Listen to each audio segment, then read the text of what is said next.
You ever seen someone get killed for taking out the trash? No? I'm not joking.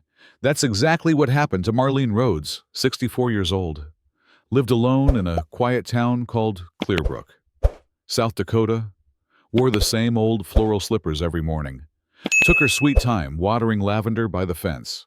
Always said hello to the mailman like it was Sunday church. That woman wouldn't swat a fly without apologizing. But that morning, she didn't make it back inside. See, Marlene wasn't doing anything. Just dragging a trash bag down her walkway, muttering to herself like she always did. When two patrol officers rolled up unannounced. No sirens. One was young, twitchy, with a mouth too fast for his brain.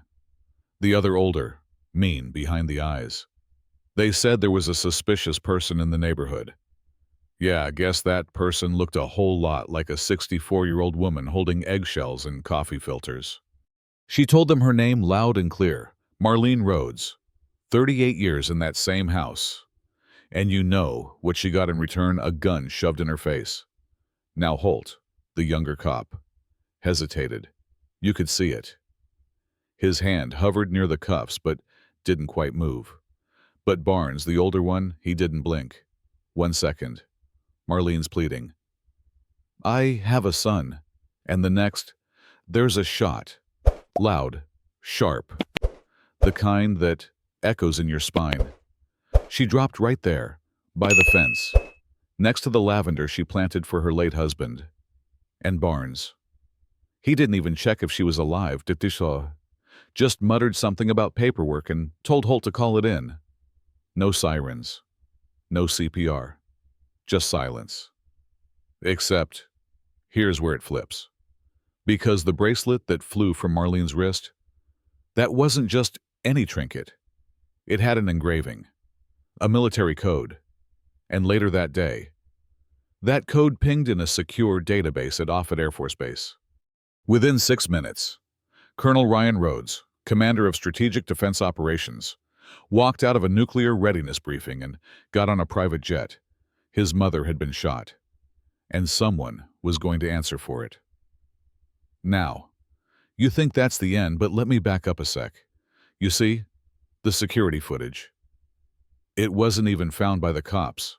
It was a technician at the local grid office just doing routine file audits who found the bodycam upload marked Test Unit 07, WOMA 147 AM. No edits, no voiceover. Just raw video, blood, breath, and a badge number. Within days, every window in Clearbrook had a single sprig of lavender taped to it. Some real, some paper, all silent. But it spread like a whisper turning into thunder. 2 weeks later, Colonel Roche spoke before Congress. No suit, no script. Just looked straight into the camera and said, "This isn't about race, it's about habit. The habit of turning away." And let me tell you, no one turned away after that. The two officers gone. No press release, no pension, just erased. Their records marked unfit for continued duty. Quiet, clean, final. But the ending, it doesn't rest there.